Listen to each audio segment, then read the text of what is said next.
बिस्मिल्लाहिर्रहमानिर्रहीम। अस्सलाम वालेकुम इन्वेस्टर्स। इस महीने के राउंड अप का आगाज़ करने से पहले आप सबको रमज़ान की बहुत मुबारकबाद। हमें अल्लाह का शुक्र अदा करना चाहिए कि अल्लाह ताला ने हमें एक बार फिर इस महीने की सादत बख्शी है और हम अल्लाह से दुआ करते हैं कि हम इस महीने की भरपूर सादात और बरक़ात को हासिल कर सकें। माली मामलात की तरफ चलते हैं और आगाज़ करते हैं पाकिस्तान स्टॉक एक्सचेंज से, जहाँ KSE 100 इंडेक्स ने जनवरी की तरह फरवरी में भी एक रेंज बाउंड मगर वॉलेटाइल बिहेवियर शो किया। जहाँ जनवरी में मार्केट 1,11,000 और 1,17,000 की रेंज में ट्रेड हुई, वहाँ फरवरी में ये रेंज मज़ीद नैरो होकर 1,10,000 से 1,14,000 की रेंज में ट्रेड हुई और मार्केट ने फरवरी क्लोज़ किया 1,13,000 के लेवल पे।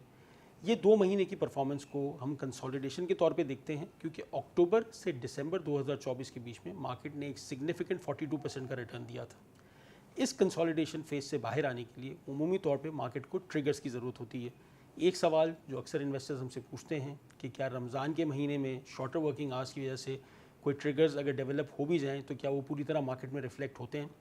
अगर डेटा को देखा जाए तो रमज़ान इफेक्ट बहरहाल एक हकीकत है, जहाँ पर मार्केट में स्लो डाउन अक्सर सालों में देखा जाता है, लेकिन साथ ही साथ ये भी हकीकत है कि अगर ट्रिगर्स सिग्निफिकेंट हो तो मार्केट दोनों तरफ की सिग्निफिकेंट मूवमेंट भी दिखा चुकी है हिस्टोरिकली। और इससे भी ज़्यादा इंटरेस्टिंग बात यह है कि वॉल्यूम्स पॉइंट ऑफ व्यू से ऐसे साल भी रहे हैं जहां रमज़ान का वॉल्यूम उससे इमीडिएटली प्रीसीडिंग मंथ से ज़्यादा रहा था। ज़्यादा दूर की बात नहीं है, 2022 और 2019 दो ऐसे साल थे जहां रमज़ान का वॉल्यूम उससे पिछले महीने से ज़्यादा था।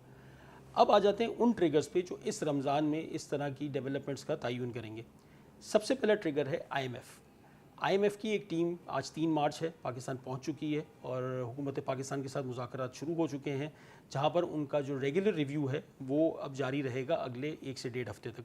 अगर पाकिस्तान इस रिव्यू में सक्सेसफुली कंक्लूड करता है तो 1.1 बिलियन की नेक्स्ट ट्रांच जो है वो पाकिस्तान को रिलीज़ हो जाएगी, जिससे सेंटिमेंट्स पे डेफिनेटली एक पॉजिटिव इम्पैक्ट आएगा।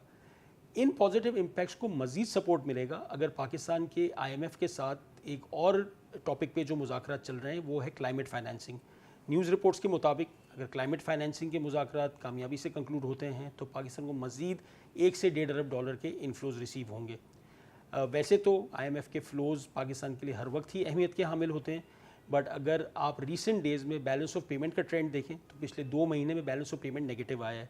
पाकिस्तान के रिजर्व्स 12 अरब डॉलर से कम होकर 11.5 अरब डॉलर पे आ गए।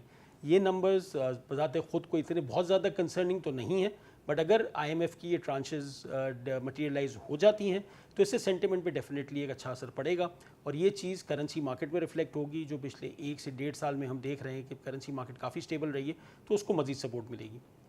दूसरा ट्रिगर है 10 मार्च को आने वाली स्टेट बैंक की मॉनेटरी पॉलिसी का। अगर हम पाकिस्तान की पॉलिसी रेट का जायज़ा लें तो 22% का हाई बनाने के बाद वो 12% पे आ चुका है। ये 12% तक का सफ़र तय करने में एक फैक्टर जिसने बहुत बड़ा रोल प्ले किया वो था इन्फ्लेशन का डेटा। महंगाई यानी CPI का नंबर जो पिछले साल मई में 38% ईयर ऑन ईयर पे चल रहा था, जनवरी के महीने में 2.4% ईयर ऑन ईयर और आज रिलीज़ होने वाले इन्फ्लेशन के डेटा के मुताबिक फरवरी के मंथ में सिर्फ 1.5% ईयर ऑन ईयर पे आ गया है।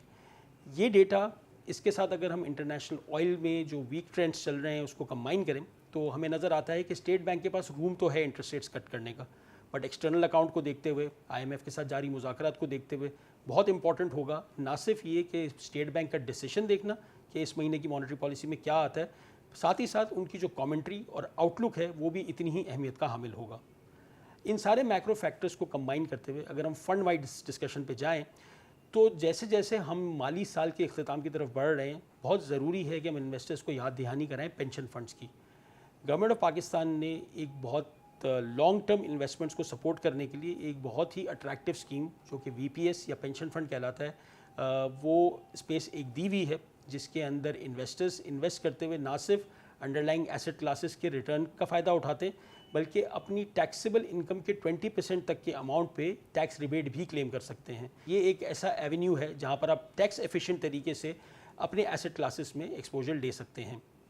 इस प्रोडक्ट को बेहतर तरीके से समझने के लिए आप अल मीज़ान के हेड ऑफिस, हमारी 26 ब्रांचेस या हमारी ट्रेंड सेल्स फोर्स से रब्ता कर सकते हैं, जो इसके सारे कैरेक्टरिस्टिक्स भी आपको समझा देंगे और इसके साथ एसोसिएटेड जो लॉजिस्टिकल प्रोसेस है उस पर भी आपको गाइड कर देंगे। तो इसके साथ ही इस महीने के राउंड का इख्तिताम करते हैं। अगले महीने इंशाल्लाह आपसे मुलाकात होगी। बहुत शुक्रिया। म्यूचुअल फंड्स में सरमायाकारी के नताज मार्केट के हालात पर मुनसर हैं। सरमायाकारी की पॉलिसी और रिस्क को बखूबी समझने के लिए ऑफरिंग दस्तावेज़ात का मुताला कीजिए।